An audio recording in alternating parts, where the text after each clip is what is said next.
इसमें ज़्यादा वक्त ज़ाया किए बगैर हम ये करते हैं कि हम ओल्ड पोर्टल पे जाते हैं, जहाँ पे हमें इजीली ड्राफ्ट्स में अवेलेबल चीज़ें नज़र आ जाएंगी, तो हम वहाँ से जाकर उसको डिलीट कर देते हैं। ओल्ड पोर्टल पे गए, ड्राफ्ट्स में जाएंगे,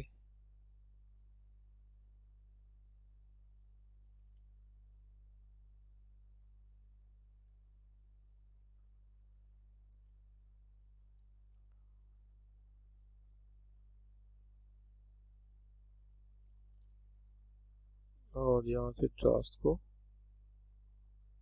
2020 की है, तो 2021 इसमें है नहीं, तो ये क्यों स्टार्ट करने दे रहा। इसको भी हम डिलीट कर देते हैं, वैसे ही पड़ी हुई है।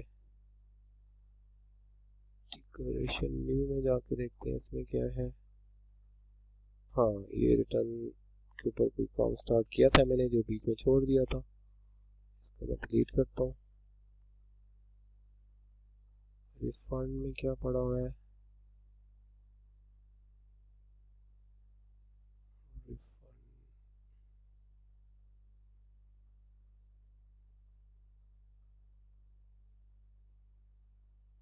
तो ये वैसे ही मैंने एप्लीकेशन स्टार्ट की थी, इसमें मैंने फर्दर काम नहीं किया, तो इसको भी मैं बंद कर देता हूँ, इसकी कोई ज़रूरत नहीं है।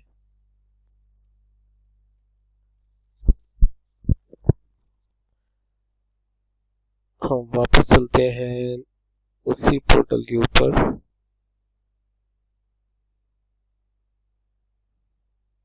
एडवांस व्यू को क्लिक करके हम वापस जाएंगे, डिक्लेरेशन में जाएंगे। डिक्लेरेशन में वही स्टार्ट को प्रेस करेंगे और रिटर्न स्टेटमेंट में जाएंगे।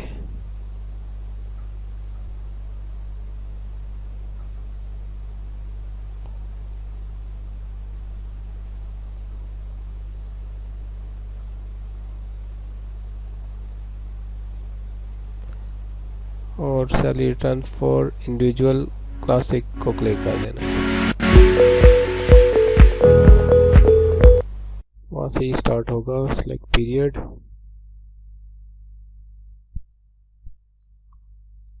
(2022)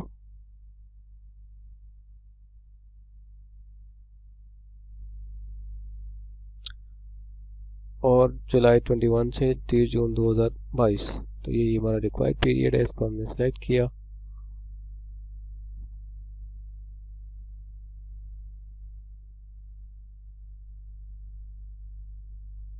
और ये हमारी रिटर्न स्टार्ट हो जाएगी। अब इसके अंदर इस तरह से मेन्यूज बने हुए हैं, जहाँ यहाँ से भी क्लिक करके आप अपना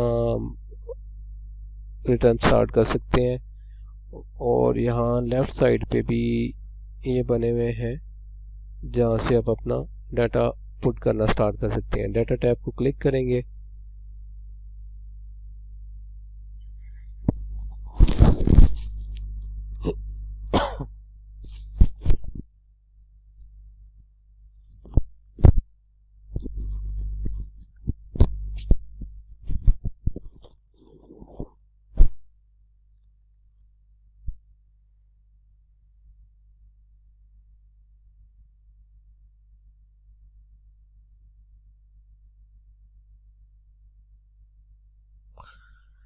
तो ये हमारी रिटर्न स्टार्ट हुई है जी। कुछ इस तरह से सामने नज़र आ रहा है। इसमें उर्दू का भी ऑप्शन है, आप उर्दू में भी इसको कन्वर्ट करके चीज़ों को देख सकते हैं। अदरवाइज़ अगर आप कंफर्टेबल हैं इसी के साथ, तो आप इसी तरह चल सकते हैं। पे वेजेस और other remuneration including arrears of salary, हमारा फर्स्ट पार्ट जो हमारा डाटा था उसमें ये था।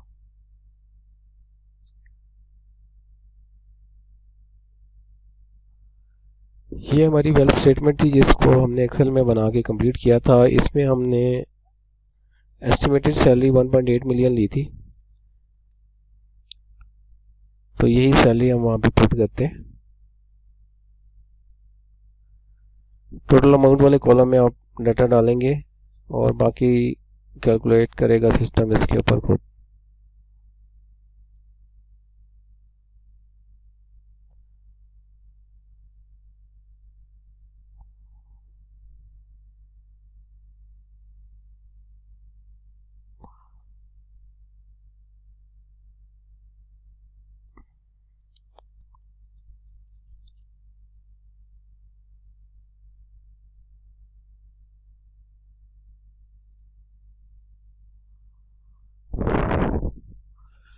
जी हमारी ये सैलरी होगी 1.8 मिलियन। कैलकुलेट को प्रेस कर दें, आपकी लाइबिलिटीज़ वगैरह जो भी होगा सिस्टम बना देगा।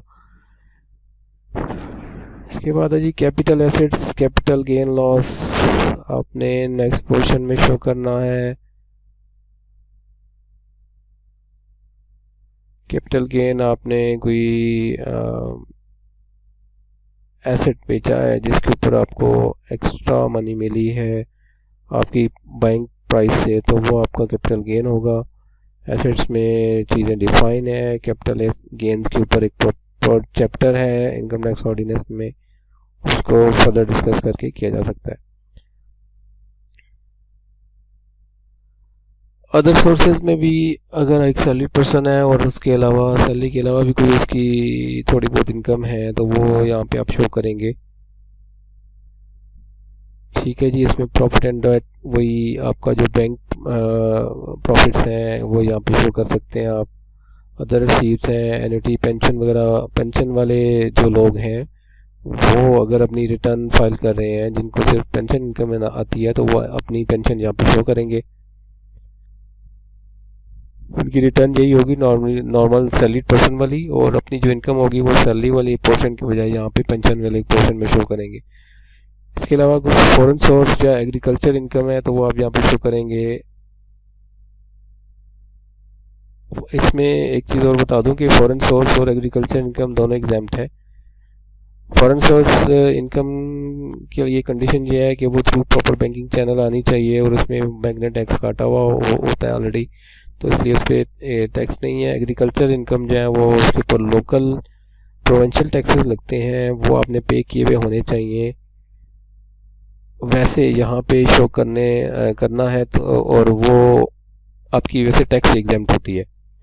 टैक्स चार्ज और पेमेंट्स, चार्जेबल पेमेंट्स यहाँ पे आती हैं। डिडक्टेबल अलाउंसेस आपके यहाँ पे आएंगे। इसमें ज़कात है, profit on debt under section 60C आपने यानी कोई अगर लोन लिया हुआ है और उसके ऊपर आपने इंटरेस्ट दिया है तो प्रॉफिट ऑन डेट के पोर्शन में यहाँ पे शो करेंगे।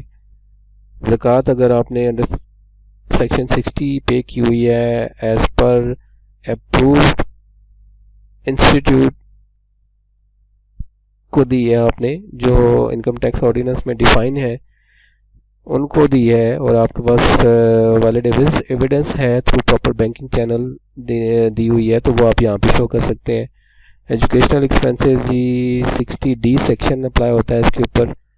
अगर आपकी एनुअल इनकम 150,000 से कम है और आप अपने बच्चों के एक्सपेंसेस वगैरह पे कर रहे हैं तो उसके ऊपर भी आप टैक्स क्रेडिट ले सकते हैं। और यहाँ पे नंबर ऑफ़ चिल्ड्रंस आपने शो करने हैं जिनकी फ़ीस आप पे कर रहे हैं। नंबर ऑफ़ चिल्ड्रन, बच्चे 1 हैं, 2 हैं, 3 हैं, जितने भी हैं। नेक्स्ट है जी टैक्स रिडक्शंस का। इसके अंदर वो टीचर्स वगैरह, रिसर्चर्स वगैरह, आर्म फोर्सेस वगैरह और इस तरह के लोग आ रहे हैं। अगर आप इन किसी कैटेगरी में फॉल करते हैं तो आप यहाँ पे अपनी अमाउंट शो करेंगे और टैक्स को रिड्यूस कर लेंगे। टैक्स क्रेडिट्स आ जाते हैं जी नेक्स्ट। इसके बाद टैक्स क्रेडिट्स के अंदर आपने अगर चैरिटेबल डोनेशंस अंडर सेक्शन 61 दी हुई हैं और ये भी अप्रूव्ड इंस्टीट्यूशंस को दी हुई हैं तो आप अपने इनकम के ऊपर, आप अपने इनकम टैक्स के ऊपर टैक्स क्रेडिट ले सकते हैं। इन्वेस्टमेंट्स क्यों हैं जी? शेयर्स के अंदर लाइफ इंश्योरेंस ली हुई है, लाइफ इंश्योरेंस प्रीमियम दिया हुआ है तो वो भी आप क्रेडिट ले सकते हैं। हेल्थ इंश्योरेंस ली हुई है तो उसके लिए भी टैक्स क्रेडिट अवेलेबल है। अप्रूव्ड पेंशन फंड में कंट्रीब्यूशन की हुई है तो वो भी आप उसके ले सकते हैं। Tax credit under section 64D for POS machine. Different section हैं जी जिसके ऊपर आप टैक्स क्रेडिट ले सकते हैं। लास्ट कॉलम जो लास्ट अपना पोर्शन आ जाता है इसके अंदर वो है जी एडजस्टेबल टैक्सेस। तो ये साहब जो है वो सैलरी पर्सन है, एक प्रॉपर इंस्टीट्यूट इन्होंने सैलरी ली है तो उस पर जो टैक्स बनता था वो हमने कैलकुलेट करके देखा था कि वो बनता है जी 90,000 इनको एम्प्लॉयर ने टैक्स काट के गवर्नमेंट को जमा करा दिया है और उनको टैक्स सर्टिफिकेट दे दिया है। तो ये 90,000 हम यहाँ पे पुट कर देंगे। इसको दोबारा हम कैलकुलेट कर देते हैं।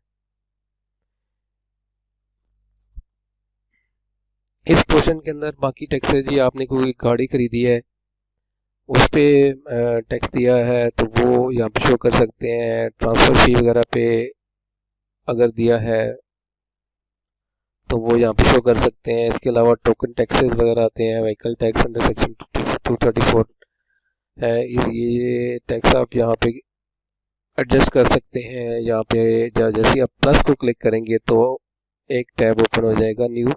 इसके अंदर आप प्रॉपर गाड़ी की डिटेल देंगे कि कौन सी गाड़ी है, मेक क्या है, ये गाइडेंस इसके अंदर दी हुई है। यहाँ पे इसका रजिस्ट्रेशन नंबर आएगा। तो जी इसके अलावा जी डोमेस्टिक कंज्यूमर है, अगर आपका बिल्स जो है वो ज़्यादा अमाउंट है 25,000 अबाव तो उस पर टैक्स वगैरह होते हैं, तो वो टैक्सेस आप यहाँ पे शो कर सकते हैं। इसके अलावा टेलीफोन के ऊपर टैक्स कटता है जी, आपका मोबाइल फ़ोन के ऊपर टैक्स कटता है जी, प्रीपेड कार्ड्स के ऊपर टैक्स कटता है। तो ये टैक्स सर्टिफिकेट आपको मोबाइल कंपनीज के वेबसाइट से भी मिल जाती हैं और आप उनके ऑफिस से भी कॉन्टैक्ट करके ले सकते हैं। वो अगर कोई ऐसा टैक्स आपका है तो वो यहाँ पे शो करेंगे। डोमेस्टिक एयर टिकट्स हैं, इंटरनेट बिल के ऊपर भी टैक्स होता है जी, वो भी आप यहाँ पे शो कर सकते हैं। ये वो टैक्सेस हैं जो आपको, जो टैक्स डिडक्टिंग अथॉरिटी है वो आपको सर्टिफिकेट देगी प्रॉपर और वो आपने लेना है। अगर आपने कोई फॉरेन रेमिटेंस की है जी, बाहर से कोई चीज़ आपने परचेज की है और थ्रू क्रेडिट कार्ड पेमेंट की है और तो उसके ऊपर भी टैक्स चार्ज होता है, वो 236Y है, वो यहाँ पे शो करेंगे।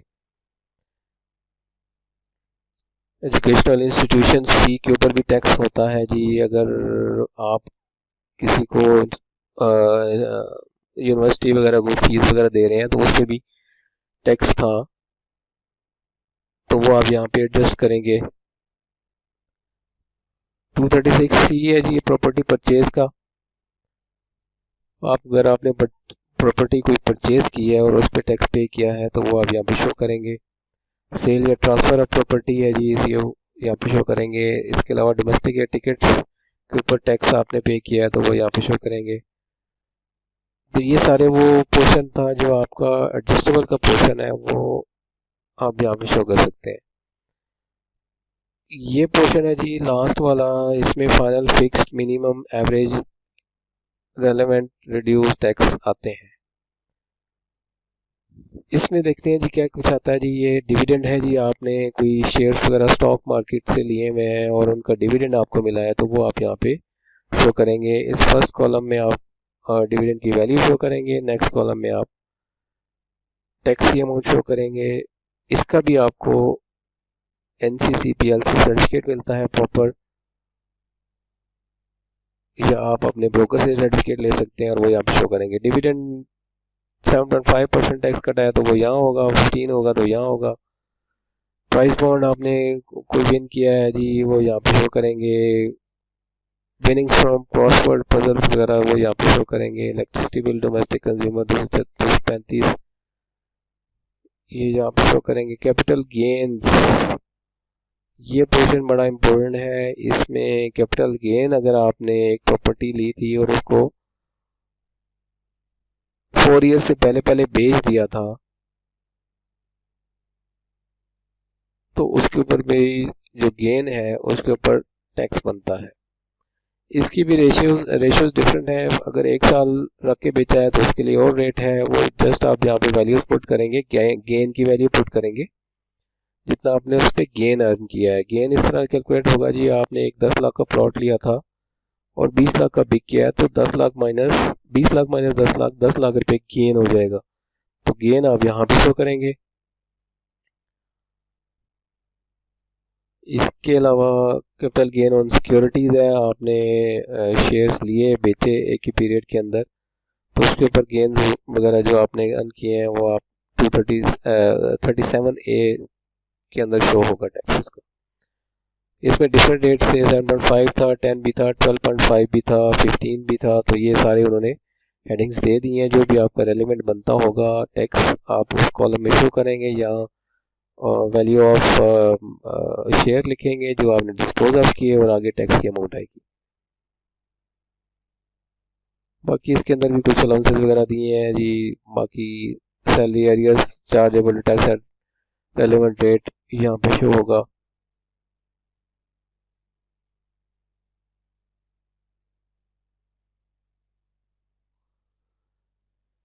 नेक्स्ट टैब है जी कंप्यूटेशंस का। कंप्यूटेशंस होता है जी फाइनल पेज, जिसके अंदर आपकी इनकम के ऊपर सिस्टम टैक्स बना रहा होता है। तो यहाँ हमने देखते हैं तो ये टोटल इनकम शो की जो हमने ऊपर सैलरी वाली पोर्शन में डाली थी। ये टैक्सेबल इनकम टोटल ही है हमारी, क्योंकि इसमें एडजस्टमेंट कोई नहीं है। 90,000 सिस्टम में टैक्स बनाया, नॉर्मल टैक्स जो है वो 90% आया, 90,000 आया। और इनकम टैक्स विद होल्डिंग जो हमने सर्टिफिकेट पुट किया था कि पर्सन के एम्प्लॉयर ने टैक्स काट के गवर्नमेंट को जमा करा दिया है, उनको एक सर्टिफिकेट इशू किया था जिसकी बेस पे हमने 90,000 की अमाउंट डाली थी, वो ये आ रही है। तो net liability, refundable, admitted tax और कुछ भी नहीं है। जितनी इनकी टैक्स लाइबिलिटी बनती थी उतना ही टैक्स डिपॉजिट हो चुका है। तो ये फर्स्ट इनकम का पार्ट जो है वो कंप्लीट हुआ। इसके बाद हम चलते हैं अपनी वेल्थ स्टेटमेंट के अंदर। वेल्थ के अंदर हम वही डाटा पुट करेंगे जो हमने वहां पे बनाया था।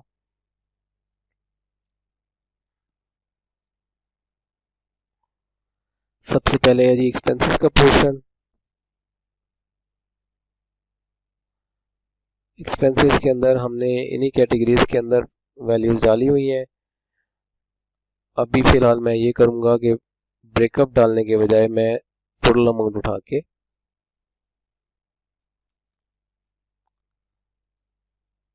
पर्सनल एक्सपेंसेस में डाल दूंगा, क्योंकि मैं सपोज ये कर रहा हूँ कि ये जो साहब थे इनके पास कोई डिटेल्स नहीं थी, और डिटेल्स ना होने की वजह से हमने इसको इन टोटलिटी यहाँ पे डाल दिया। नेक्स्ट स्टेप पे जाते हैं जी। इसमें आते हैं जी एसेट्स। एसेट्स के पोर्शन में हम आगे जी एसेट्स का जो पोर्शन है वो जो हमने एक्सेल में वर्किंग की थी उसी से मिलता जुलता है। फर्स्ट पार्ट जो है वो एसेट्स का है, यहाँ पे टोटल एसेट्स आ जाएंगे और एंड पे यहाँ पे लाइबिलिटीज़ आ रही हैं। तो ये एसेट्स और लाइबिलिटीज़ उसी तरीके से हैं जो हमने वहाँ पे बनाई थी। यहाँ पे जितने भी सेल्स जो हैं ये ब्लू कलर के हैं, स्काई ब्लू कलर के, इन सब में फार्मूलाज अप्लाई हुए हैं और ये एडिटेबल नहीं है। इनमें कोई भी डाटा आप पुट नहीं कर सकते। जैसे ही देखिए मैं यहाँ पे लेके जा रहा हूँ तो ये साइन चेंज हो जाता है कर्सर का कि यहाँ पे डाटा पुट नहीं हो सकता। तो जितने भी वाइट सेल्स हैं इनके ऊपर आप, इनके अंदर आप डाटा पुट कर सकते हैं। इसके अलावा आप किसी जगह डाटा नहीं डाल सकते। तो सबसे पहले जी हम अपनी वेल्थ को देख लेते हैं, वेल्थ में क्या क्या है, और उस हिसाब से हम एंट्रीज करते जाएंगे।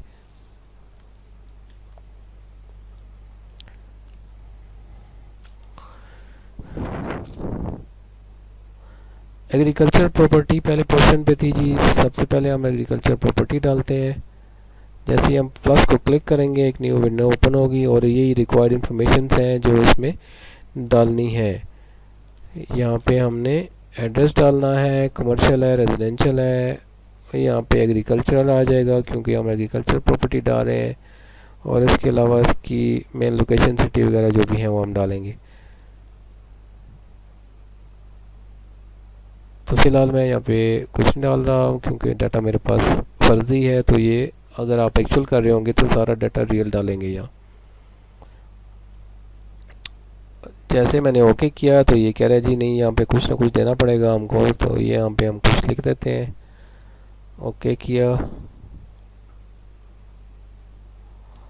और यहाँ पे हम वैल्यू डाल देंगे अब 2.5 मिलियन।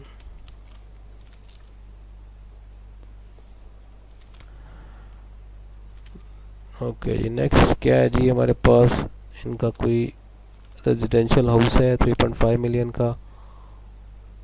हम यहाँ पे डाल जाके कमर्शियल, इंडस्ट्रियल और रेजिडेंशियल वाले पोर्शन में प्लस को क्लिक करेंगे और इसी तरह से कुछ ना कुछ डाटा यहाँ पे डालेंगे। उसका एड्रेस, स्ट्रीट, ओनरशिप स्टेटस क्या है, आप यहाँ पे डालेंगे। 3.5 मिलियन डाल दिया। इसके बाद गया जी 2 HBL अकाउंट्स हैं, ये हम जाके बैंक वाले पोर्शन में डालेंगे। इन्वेस्टमेंट, बिजनेस अकाउंट्स, एन्युटी और जो कुछ बहुत सारी चीज़ें हैं इसके अंदर, वो सब यहाँ पे आएंगी।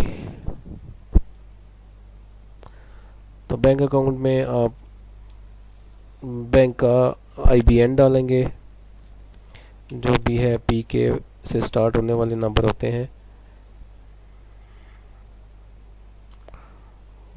PK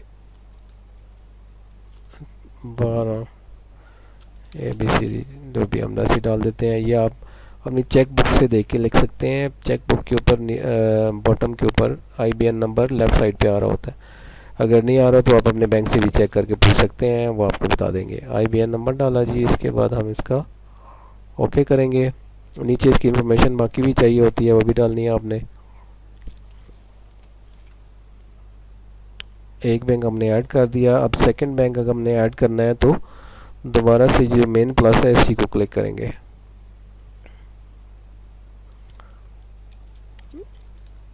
दोबारा से हम वही नंबर डालेंगे, इधर कुछ ना कुछ और डाल देते हैं।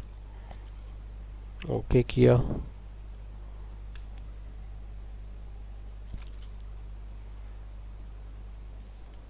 और ये अमाउंट उठा के यहाँ पे डाल दी।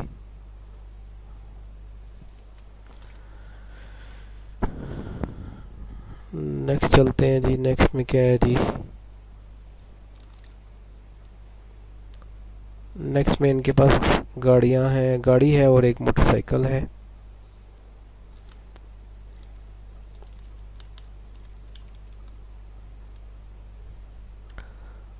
व्हीकल की ओनरशिप होनी ज़रूरी है, जो आपके नाम पे है गाड़ी वही आप डालेंगे। अगर आपने रेंट पे ली हुई है, अगर आपने लीज पे ली हुई है तो वो उसकी चूँकि टोल कॉस्ट पे नहीं हुई होती तो वो आप शो नहीं कर सकते। आप उसकी जगह पे आप ये कर दें कि आप व्हीकल ऑन लीज़ करके शो कर दें, या कोई एक वैसे ही सब एसेट बना लें जिसको आप गाड़ी रिलीज़ होने के टाइम पे कैपिटलाइज कर लेंगे। तो हम इसकी डिटेल डालेंगे। इन्फॉर्मेशन जो रिक्वायर्ड है वो नीचे मेंशन है। प्राइवेट व्हीकल है, कमर्शियल है, मेक क्या है, मॉडल क्या है, ये सारी चीज़ें आपने यहाँ पे डालनी है।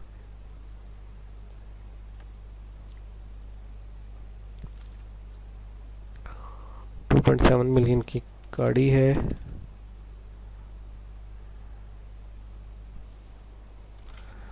मोटरसाइकिल भी आप यहाँ पे ही डालेंगे।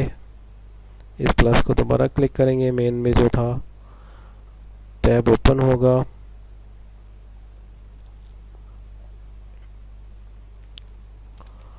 और इसके अंदर आप इंफॉर्मेशन डालेंगे।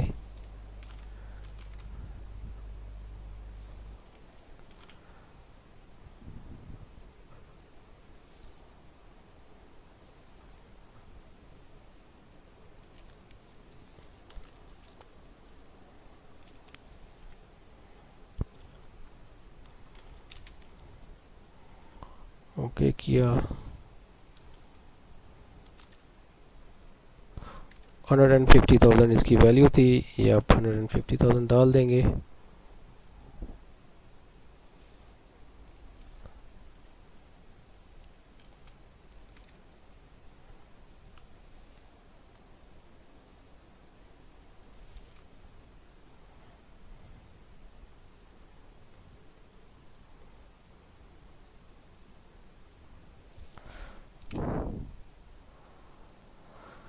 नेक्स्ट है जी ज्वेलरी है इनके पास 795,000 की, ये हमने डालनी है जी यहाँ पे प्रीशियस पोजेशंस के अंदर।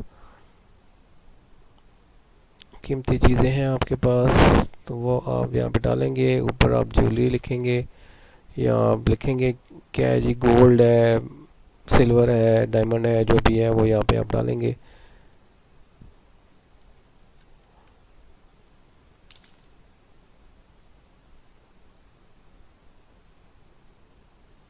और यहाँ पे उसकी वैल्यू डाल देते हैं। उसके बाद है जी पर्सनल आइटम्स। पर्सनल आइटम्स आप यहाँ पे डालेंगे, ये सेल आ रहा है। इसके बाद है जी हाउस होल्ड इफेक्ट्स, आपके घर की जो सामान वगैरह है वो आप यहाँ पे डालेंगे। या एक्सेल के अंदर हमने लमसम अमाउंट डाली हुई थी, आप इसका ब्रेकअप प्रॉपर यहाँ पे बना सकते हैं। अब यही फ़ायदा है एक्सेल में बनाने का कि आप इसको जितना मर्जी रोज़ इसमें ऐड कर लें, सेल्स ऐड कर लें, आप कर सकते हैं। यहाँ पे हाउस होल्ड इफेक्ट का जस्ट एक सेल अवेलेबल है, तो यहाँ पे लमसम अमाउंट ही आप डालेंगे। तो ब्रेकअप अपनी याददाश्त के लिए, अपनी वर्किंग के लिए आप यहाँ पे बना सकते हैं। उसके बाद है जी कैश नॉन बिजनेस, वो आप यहाँ पे डालेंगे।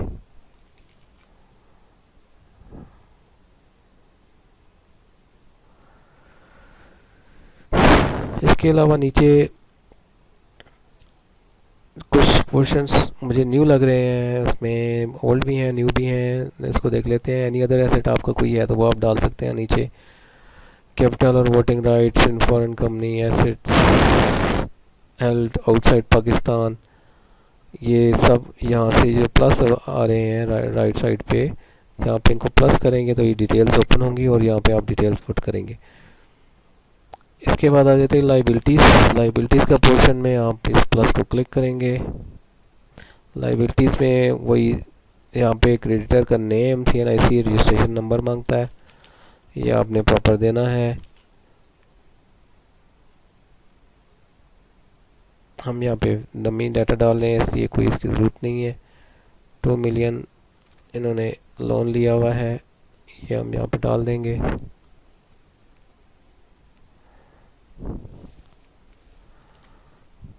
नेक्स्ट चलते हैं जी, प्लस को दोबारा क्लिक करेंगे। एक क्रेडिट कार्ड का बिल हमने ऐड करना है यहाँ पे। क्रेडिट कार्ड हम लिख देते हैं किस बैंक का था, तो यहाँ पे आप लिख सकते हैं proper HPL CC credit card HPL का, और प्रॉपर उसका नंबर शंबर आप दे के लिखेंगे। ओके किया। 125,000 वैल्यू डालेंगे यहाँ पे।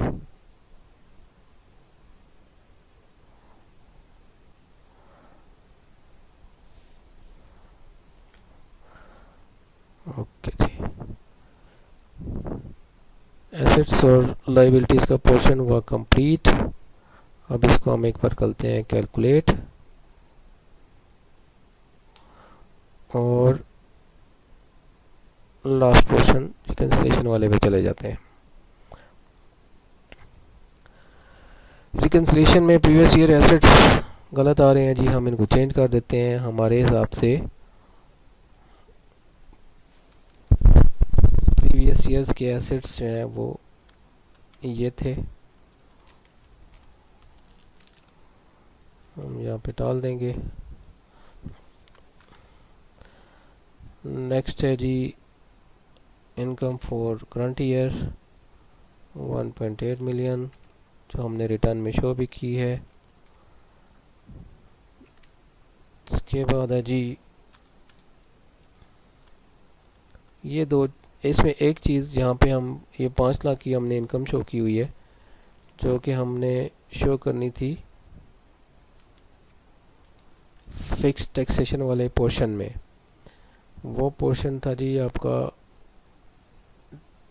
टैक्स चार्जर पेमेंट में और यहाँ पे फाइनल टैक्सेशन में। हम इसको शो कर देते हैं जी कि इनको डिविडेंड मिला है जिसके ऊपर 15% टैक्स डिडक्ट हुआ है, और इसके और 15% आप टैक्स कैलकुलेट करके अमाउंट भी डाल दें, क्योंकि जो भी डिविडेंड पेमेंट करने वाली इंस्टीट्यूट होगा वो आपको टैक्स काटे बगैर पेमेंट नहीं कर सकता, बल्कि ये जो टैक्स है ये NCCPL कलेक्ट कर लेता है, जो कि आपका मेन कंट्रोलर है in case of investments in shares और स्टॉक मार्केट।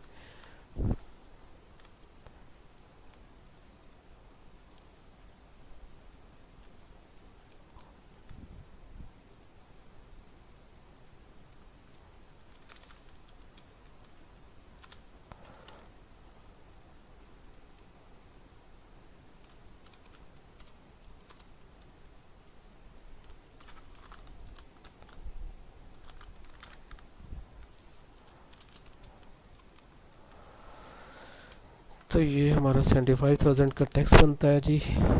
यहाँ पे हम टैक्स की अमाउंट डाल देंगे।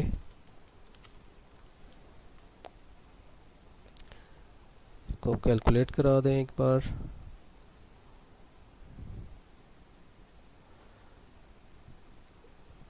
इस पोर्शन में दोबारा जाके देखते हैं कि यहाँ पे क्या चेंजेस आई हैं। तो ये आप देख सकते हैं कि जो भी टैक्सेस सिस्टम ने बनाए हैं वो ऑलरेडी डिडक्टेड हैं और कोई भी फर्दर एडमिटेड टैक्स या पेबल टैक्स नहीं बना। नेट एसेट्स वाला पोर्शन हम कर रहे थे।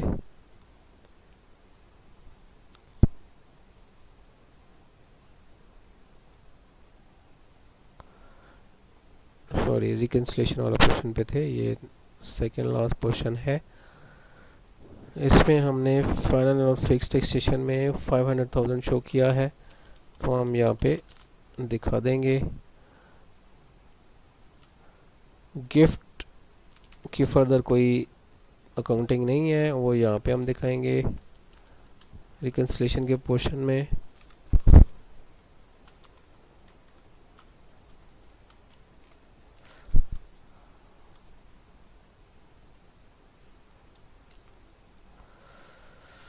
ओके जी, अब डाटा हमने सारा पुट अप कर दिया। अब इसको करते हैं हम रिकैलकुलेट और देखते हैं कि हमारी जो वेल्थ है ये टैली हुई है कि नहीं।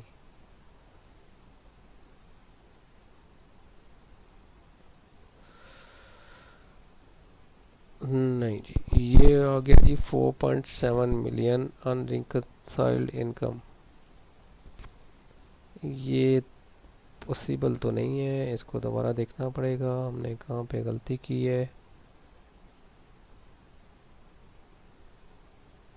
जी, ये हम देख सकते हैं कि ये जो बैलेंस है ये दोबारा से चेंज हो गया है।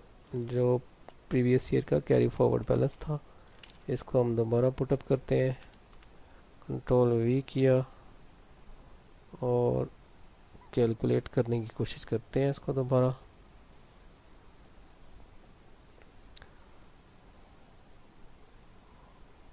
कैलकुलेट करेंगे, नहीं सिस्टम अलाउ नहीं कर रहा इस बैलेंस को, उसने दोबारा वही कर दिया है। तो हम ये कर लेते हैं कि हम डिफरेंस का देख लेते हैं कि हमारे जो कैरी फॉरवर्ड एसेट्स हैं उनका कितना डिफरेंस है। वो इसी अमाउंट के बराबर होना चाहिए, 4724,543।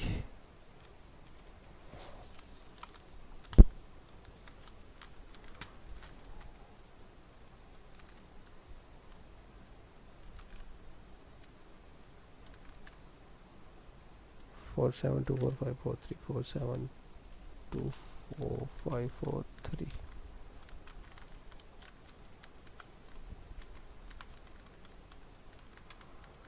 3286,657 ये बैलेंस हमारा कैरी फॉरवर्ड होना चाहिए जो लास्ट ईयर का है। तो 3286,657 यही हमारा बैलेंस है। तो इसका मतलब ये है कि हमारा वेल्थ जो स्टेटमेंट है वो, अगर हम जो कैरी फॉरवर्ड वाली अमाउंट है सिस्टम हमें यहाँ चेंज करने देता तो हमारी ये वेल्थ स्टेटमेंट टैली थी। हमने जो एक्सेल में वर्किंग बनाई वो बिल्कुल करेक्ट है।